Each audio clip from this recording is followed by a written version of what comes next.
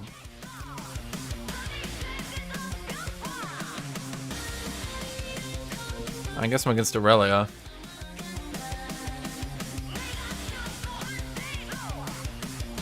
The one game I didn't ask to ban Aurelia.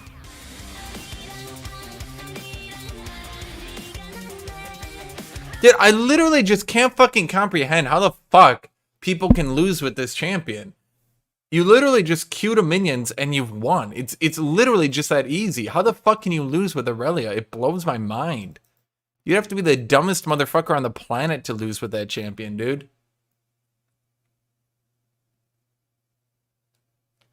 Seriously, this champion is literally retard-proof broken.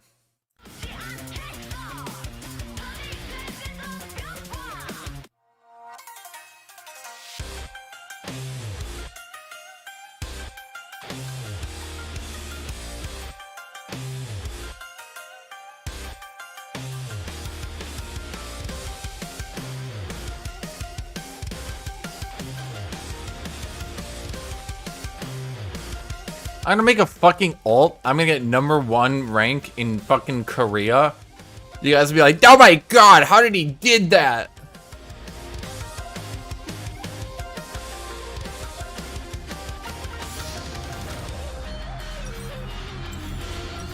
It'll just be a dude with like 100% play rate on Aurelia.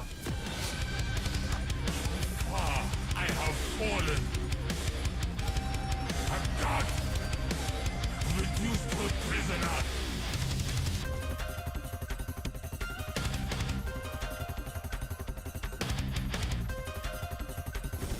Welcome to Summoner's Rift.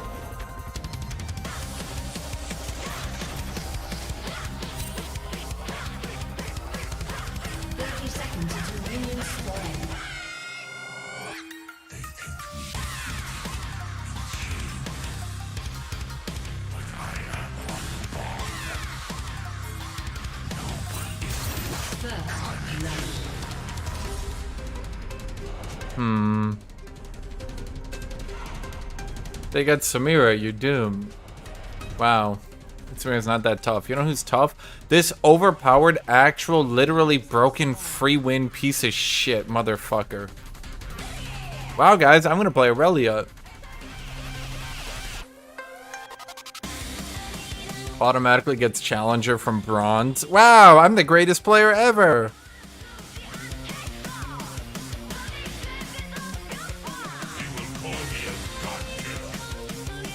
I think once Aurelia players learn that they can just queue, they can just queue the 3 melee minions, and then, queue to you. I think the second they all learn that, the game was over for every AATROX player in the world.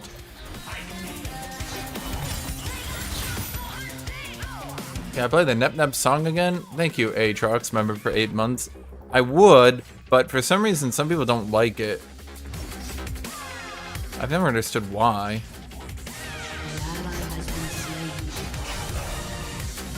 Dude, by walking back into that, you just took the second one. A lot of people don't realize that. For some reason.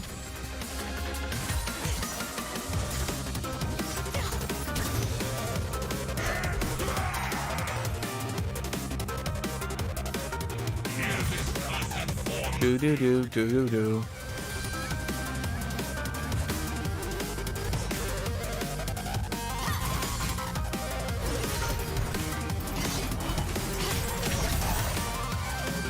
I'm dead, right? Like, if he just Q'd me twice. Oh, there we go.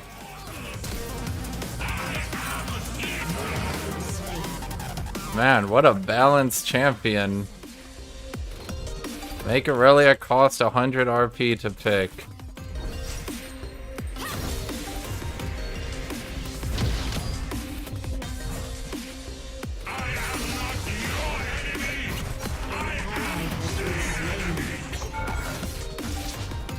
Hits a single E, dead from full.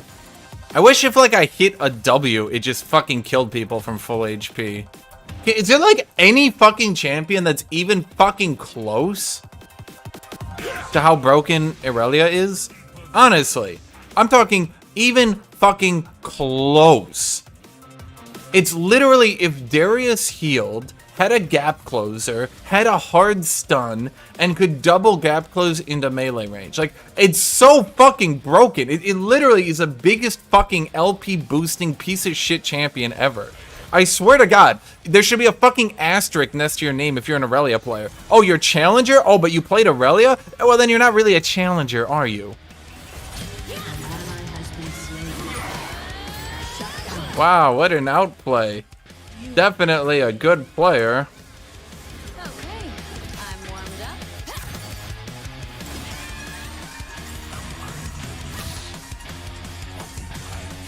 Make Aurelia take 100 RP per pick. Start cashing in on the obvious pay to win. There's literally nothing you can do. Like, there's literally nothing you can do. I can hit every single ability in the middle of my minion wave.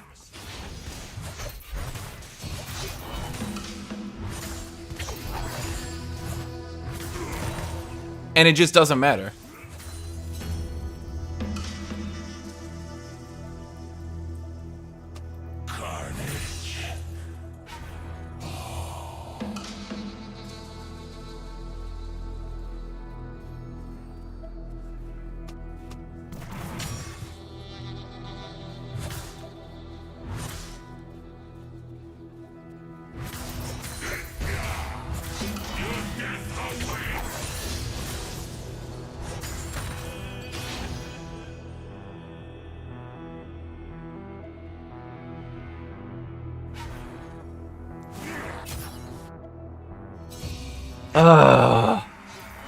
Dude, how does this shit even get acceptable? Seriously, they should fire every fucking designer who did the Aurelia rework. Literally, just consider that the last straw and fire every single one of them.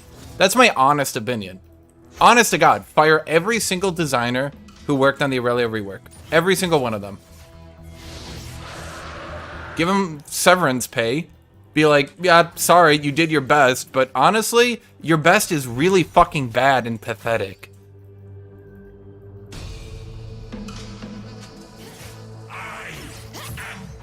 Dude, you literally don't need items on Aurelia. She does the highest DPS of any champion in the game.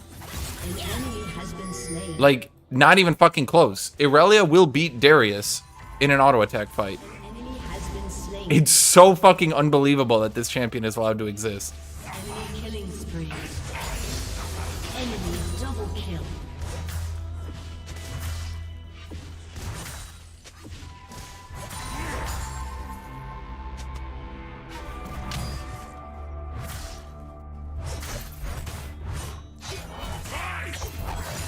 Join me in death.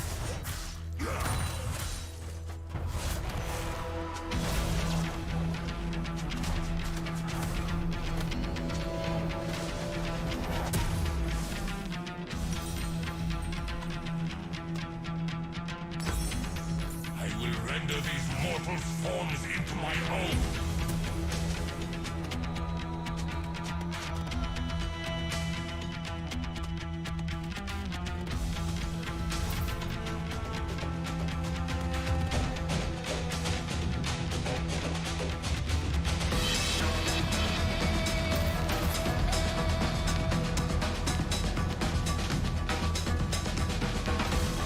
Yeah, here's my favorite little factoid for you guys. Who do you think is more HP?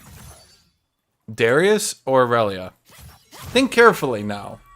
One of them is a hypermobile, tanky assassin, and one of them is an extremely immobile, not tanky assassin. Yep, victory by a landslide. Yeah, Irelia has 100 more HP than Darius. Can you believe it?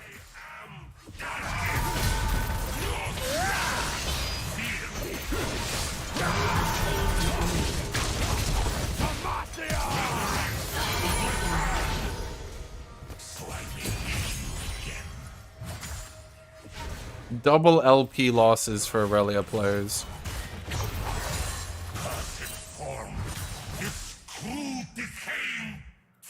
Yes, Irelia has 100 more HP than Darius. Because as we all know, when comparing those two champions, the champion who definitely should be tankier is Irelia.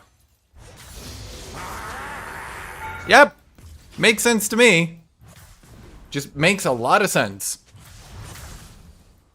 Irelia actually has the 7th highest HP in the entire game. Because, you know, she needs it. Much like Galio and Alistar. She's a tank. Good call, right? That tanky Irelia. Yep. Mm-hmm.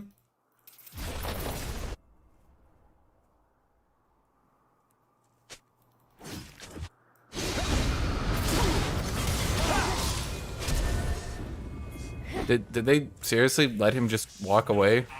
That's kind of sad.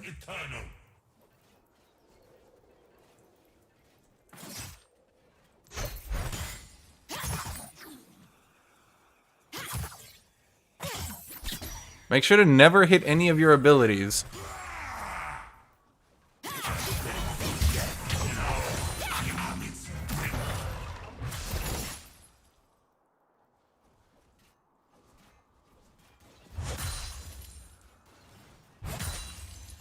Honestly, like, why don't they just put like a 9-minute cooldown on Aurelia's E?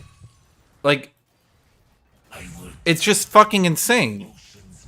It only has an 18-second cooldown. An 18 fucking second cooldown is insane.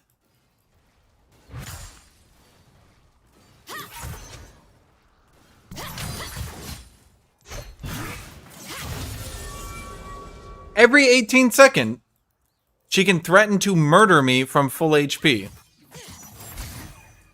Yep, if that hit me, I'm dead from full. Totally reasonable champion. I mean, it's not like she can also use her ultimate to also kill me from full while being in every position in the lane at the same time due to her Q. I mean, this seems like a very reasonable champion. She really needs to be extremely good with the game. Did you see how she lost that trade earlier?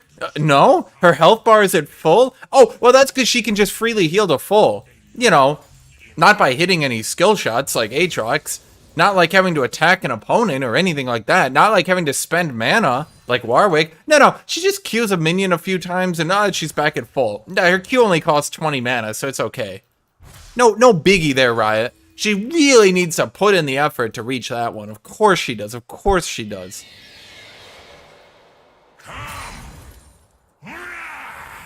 Destiny awaits! See, Irelia players were almost bad at the game. Almost bad at the game. Almost. So what they did is they went ahead and buffed her Q damage so she can automatically hit the casters and kill them from full HP no matter what. You know, because being able to freely hop around the entire minion wave like you're a fucking Yasuo without even a minor cooldown on your ability. Yeah, no, remember how Yasuo actually has a cooldown on his E? And he needs to max it to get that cooldown off? Oh, no, she can just... Oh, yeah, look at that. No, just Q to the minion. No biggie, right?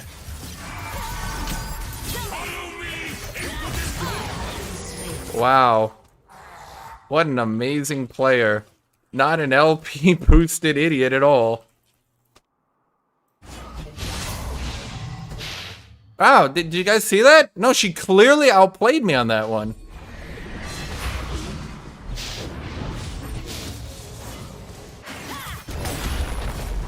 Your turret has been destroyed.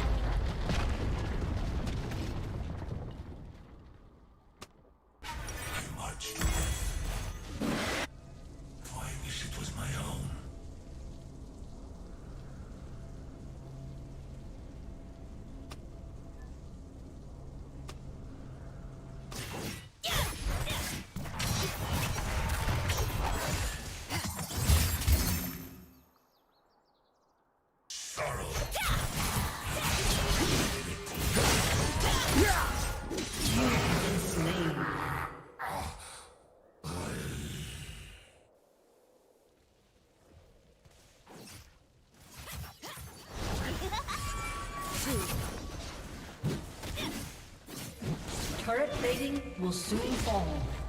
Your turret has been destroyed. An ally has been slain. An enemy has been slain.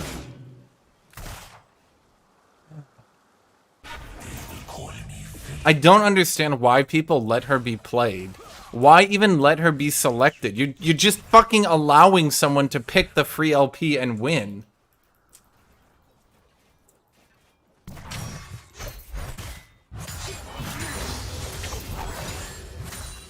Yeah, well, you know how Yasuo's E has a lockout timer. You can't E to the same target multiple times, right? I mean, that would be insane. Imagine gap closing to a target multiple times in a row.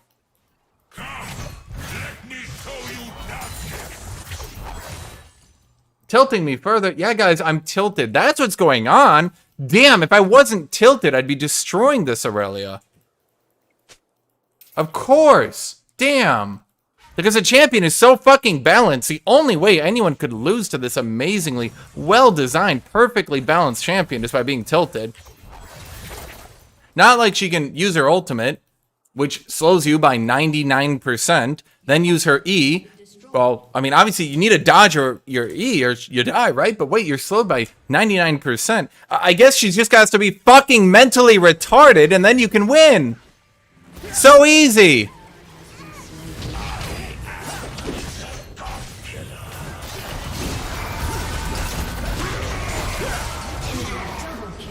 Okay.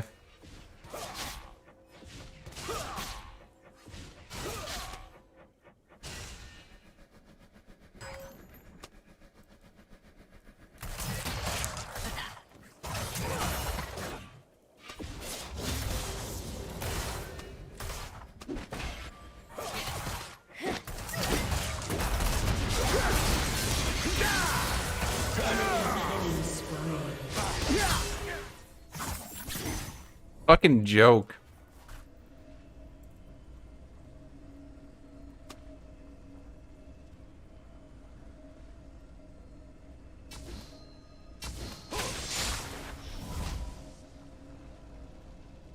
Where the fuck is a money key? Why can't I remember?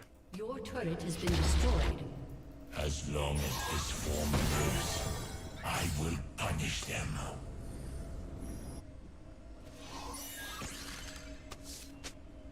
Your turret has been destroyed. A summoner has disconnected. Dude, I literally just can't fucking believe that this champion has not been nerfed yet. I have not seen a more broken champion. Like, I honestly think she is one of the most broken champions of literally all League history. Like, top 3. Top fucking 3.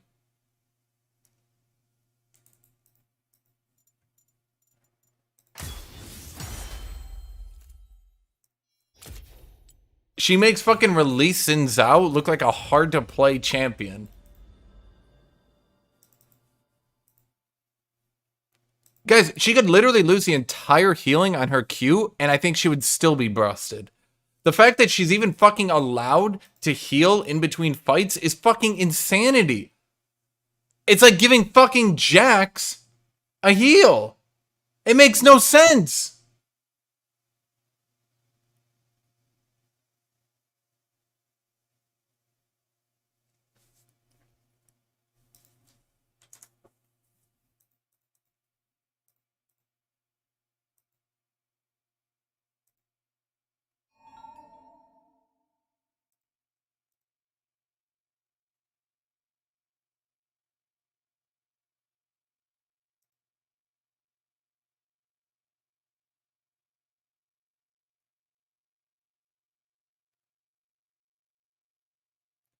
I think Galio with his AP Q one-shotting people was still probably weaker than Aurelia. Could he heal to full? No. Well, then he was weaker. Both of them one-shot you. One of them has 9 gap closers and heals to full.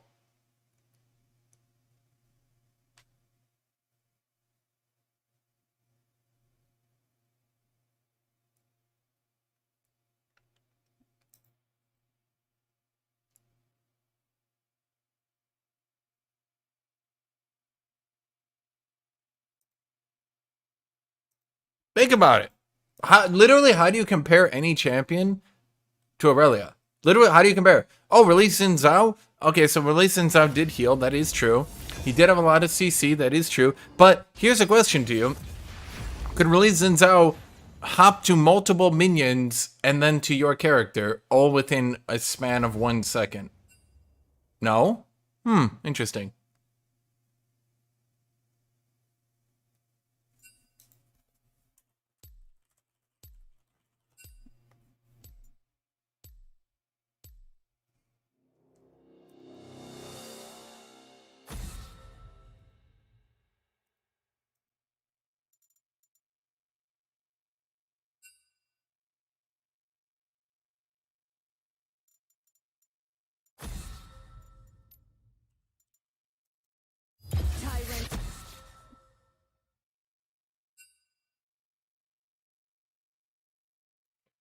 This champion select looks minorly fucked.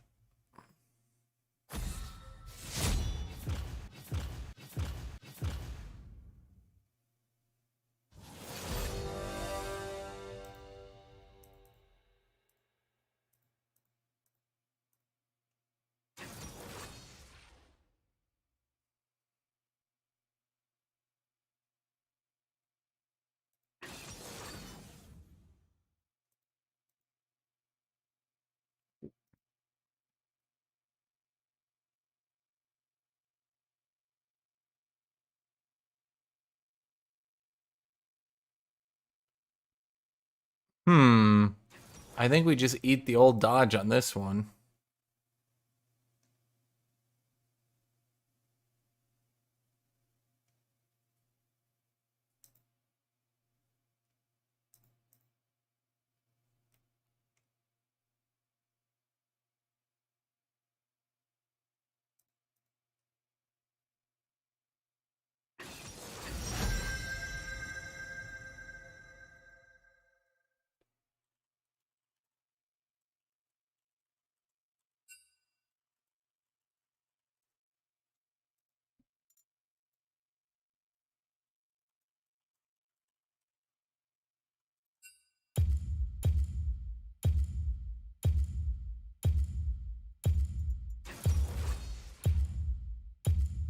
I'm just gonna dodge. I'll do everyone a favor.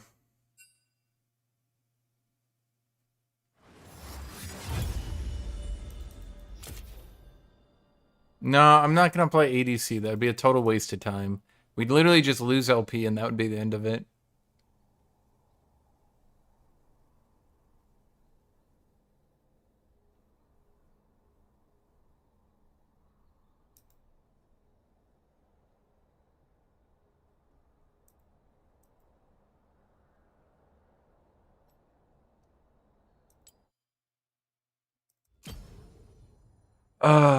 Dude, I just can't fucking believe these people won't ban Aurelia. Literally the single most banned champion in the game, and she just gets on. Like, how many times have I had to fight Aurelia today? It's like a fucked up amount of time, man.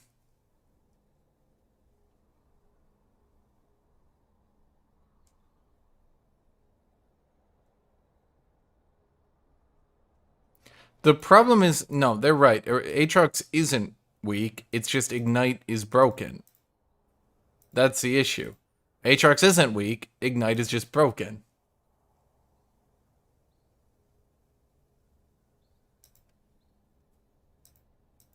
But Irelia, Riven, Fiora, and Camille all need to be nerfed into the fucking ground.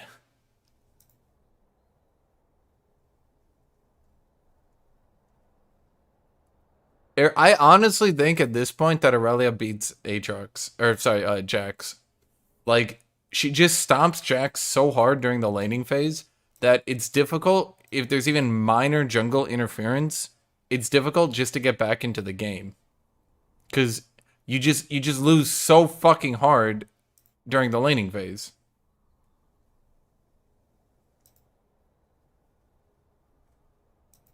Bad Aurelia players? Sure, no problem. Good Aurelia players? Yeah, you don't even get to fucking play the game. They just Q 3 times, which is not fucking hard to do. Start autoing you. Oh, but wait, their auto attacks way the fuck out trade yours. So at this point, you have to make the decision. Do you try to fight back? If you try to fight back, she just W's your Counter-Strike or E's it or Q's to a minion. She's got 3 different choices. If your Counter-Strike runs out, you're dead. You're dead from full HP. You're dead. Like, there's literally nothing at that point you can do. You can try to ward hop away. That's about it. That's about all your choices.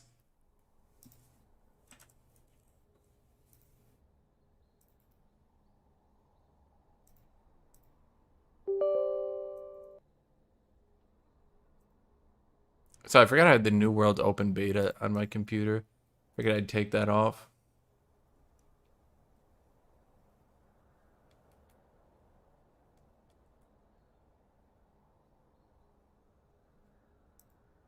Jesus Christ, dude, stop whining about the AATROX picks. What is wrong with you people? Because obviously I'm playing fucking AATROX. Like, you guys don't realize, and I have to go over this, like, it's not that often, but enough times. Guys, I don't give that much of a fuck about climbing. Like, yeah, I want to climb, but you guys are like, hey, Zinzan, why don't you stop everything you enjoy and only play meta tier champions, okay? Now you're going to stop doing everything fun and you're only going to meta whore from now on. Like, oh, great. I guess I don't get to have fun then and play the champions I want. Great. Cool. Oh, but at least I'll win some LP. Oh, and then what? Oh, and then I only get to fight the other meta horde champions. Great. Cool. Interesting.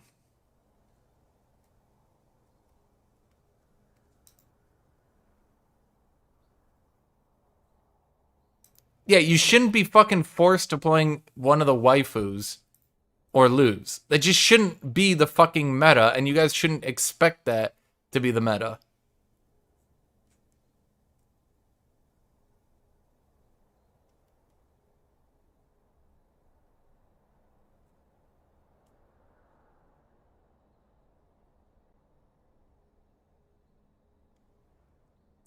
Never should you ever expect people to have to play one of the waifus of the apocalypse, or you just don't get to touch the game anymore.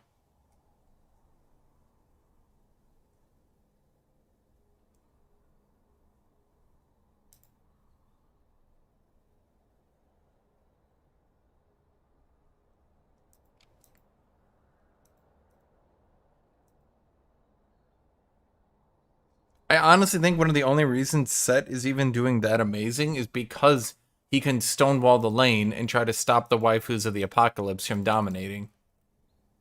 If you actually look at him, he does lose to a lot of the meta shit that isn't the waifus of the apocalypse. He loses to AATROX.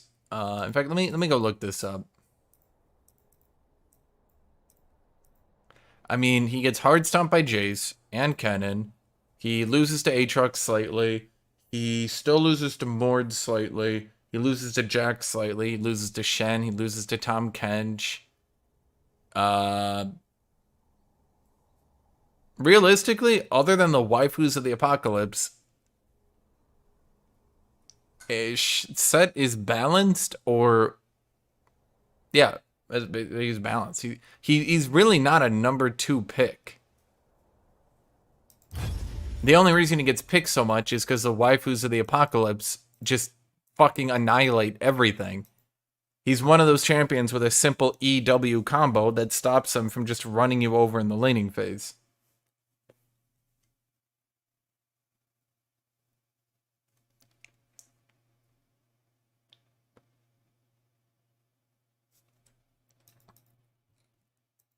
There shouldn't just be 4 champions who've been dominant all season who get constant buffs anytime they're not dominant. And everyone else has to pick and play around them. Like, guys, seriously, go ahead and look. Here, let's go to the current patch. Let's fucking look at the pick. Look at how many top laners, and I'm talking dedicated top laners. Holy fuck, Levi is getting up there. Oh, no. Oh, no. I'm checking pick rate. Don't look at the win rates. Don't look at the win rates. I know you assholes are going to look at... Oh, no, she's not getting picked that much in Masters. Let's look at last patch. Is Elia getting picked? No, not really. Okay. Sorry, I was worried that Levi was getting popular. Let's look at this. So, like, look at all these champions. There's so many champions in the game right now. And you're going to tell me that if you try to play, I don't know, let's just look here. If you try to play, like, Gangplank, try to play Yone, Garen, Gnar, Mord, Tryndamere, Sion, Kayle, Renekton, Urgot, Wukong, Gwen, like, we try to play any of these other fucking, like, 40 top laners. And I know top lane has the most champions that go top. It's kind of the reject lane, right? But the fact that 10% for top laners basically control who gets to be played is super fucked up. Oh, Hashinshin, why don't you go ahead and play, I don't fucking know, Trundle top? Oh, right, you can't play Trundle top because you would just get fucking annihilated by Fiora, Camille, Riven, Irelia. Oh, the 4 waifus of the apocalypse again. Imagine that. Why don't you play Gangplank top? Oh, because you'd get fucking dick blasted by Irelia. Right. Guys, there are so many champions for top lane, and it's so fucked up that you've got 4 of them that just kill everything.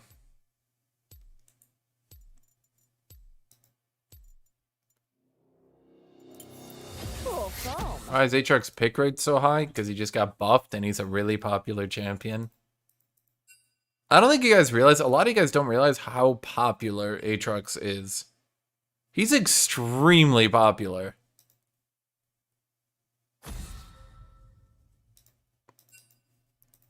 Oh shit, that dude banned Irelia. Holy shit.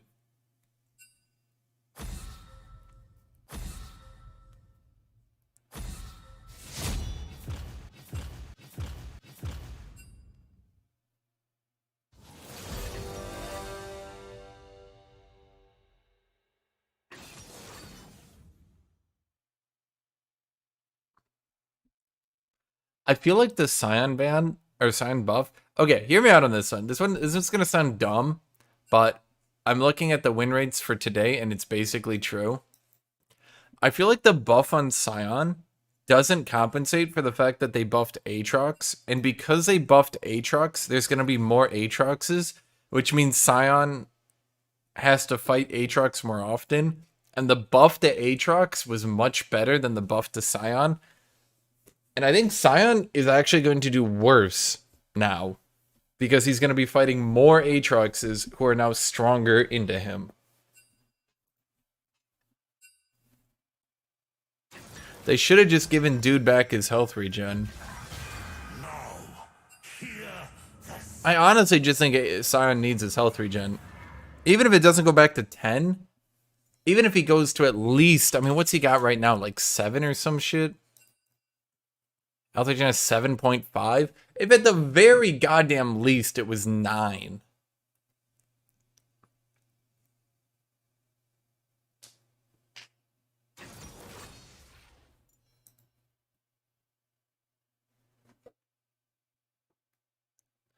The problem is Sion is supposed to be a safe first pick.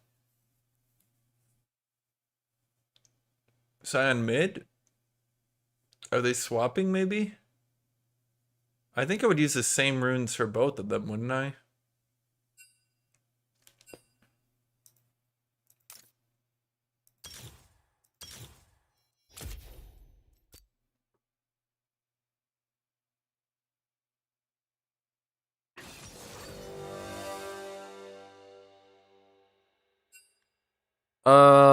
Sion has a power spike that you have to look out for. And a lot of people have actually died to it. I've literally watched the best AATROX players in the world die to Sion. Because what happens is around level 6 and 7, Sion can get Bramble Vest, start chunking up HP from his W, and between Bramble Vest and the HP, he can start getting tanky. And what a lot of AATROX players will do is they'll play into Sion, not realizing that he's going to tank through the QW combo, end up maybe doing like a third of his health. Then Sion is standing next to you with Grasp Band dying, with his Q, with his ult, and he's just going to start chunking your health bar away. And you're not going to realize that, oh, wait, I can't really all in him. And then he's going to kill you.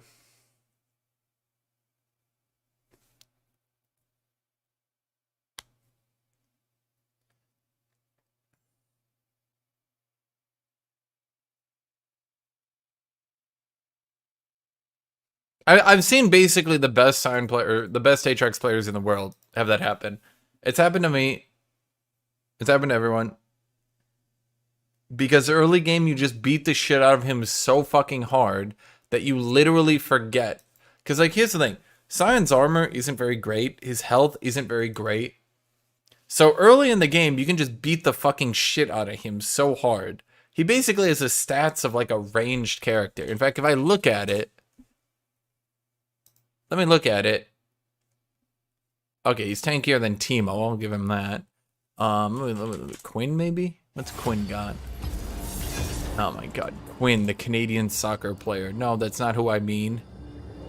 Okay, yeah, so, like, he's got 4 more armor and 10 more HP than Quinn.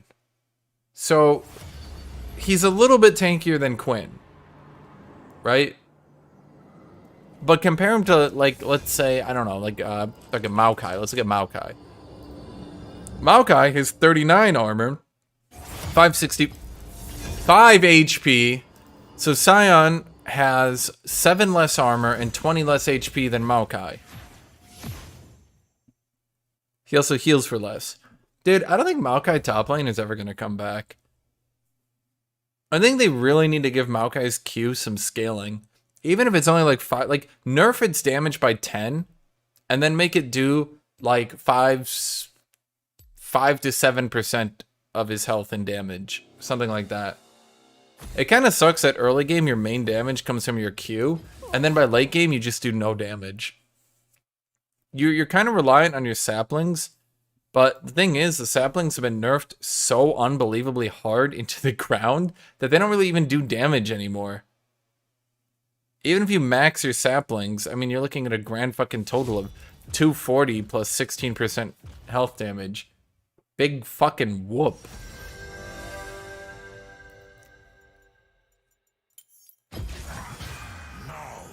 Wait, we didn't ban Aurelia.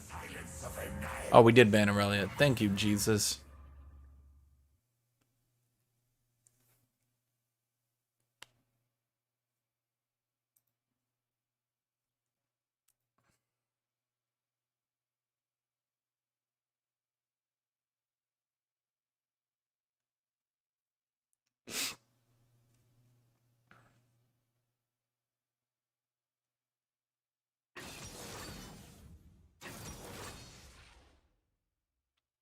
I can deal with Camille.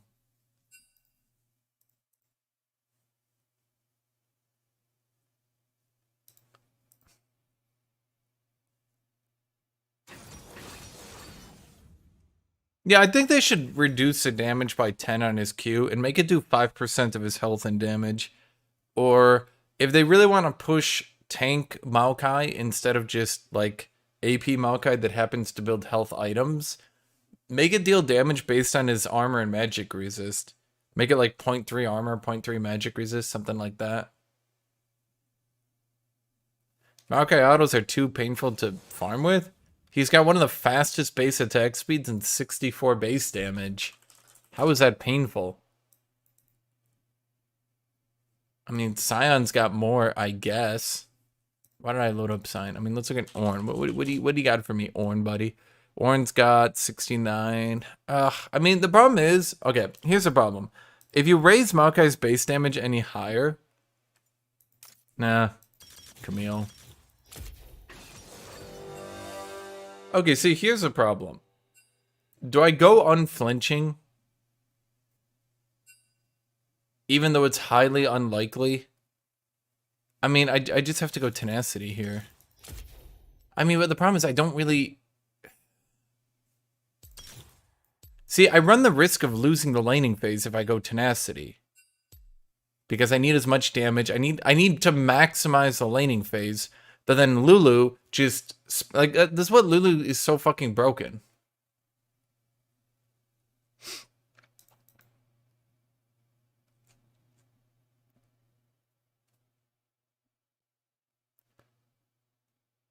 Even if you think that Maokai shouldn't be dealing that much damage,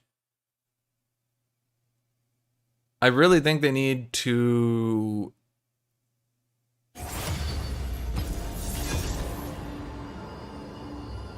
I really think they need to give him a little bit of damage. His Q should be doing something late game. The problem with champions like Maokai is they just get so out of date by late game, they just don't do anything.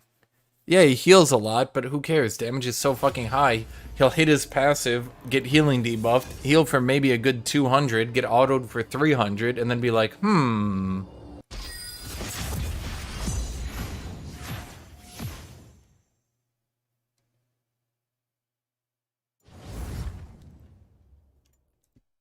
Ban Aurelia.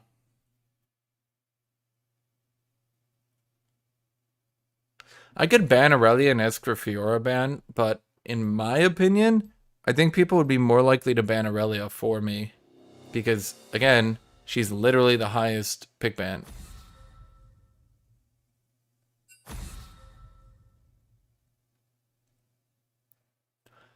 I'm honestly reaching the point where I might just let Fiora go and ban Aurelia.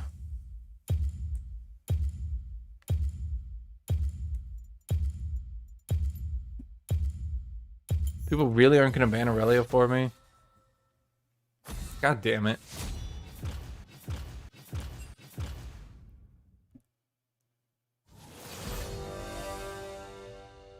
Aurelia is just so fucking turbo, mega, ultra, super, double broken.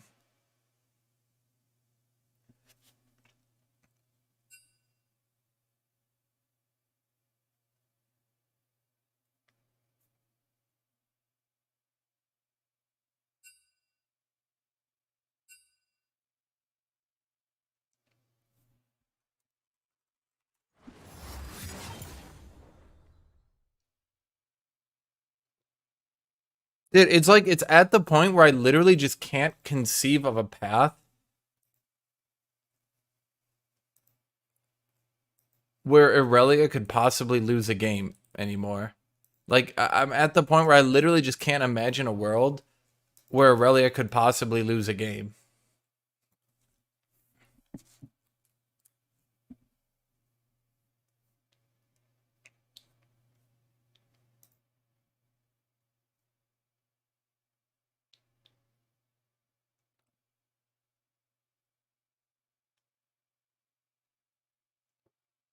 Like, I honestly think she was less broken before they did the mini rework. Now that she only needs 4 stacks to get her passive, you can't even try to zone her off the minion wave early on. She just Qs up 3 melee, Qs to you, and you're dead. And that's it. That's just, you're dead. Good night. You can't outplay it. You can't do anything about it. You're dead.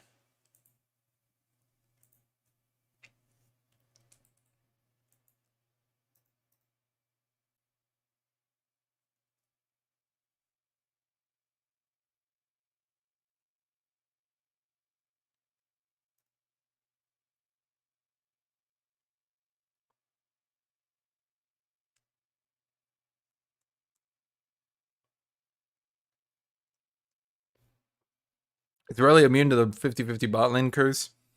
She can crush her lane so unbelievably hard and so unbelievably easily that she'll typically just get fed as fuck, win the game, and then she scales so well that she'll just start winning late game.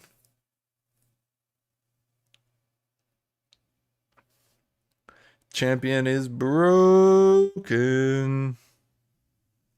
Broken. Broken. Broken. She's broken. Broken. Broken. Do do do do do do do do do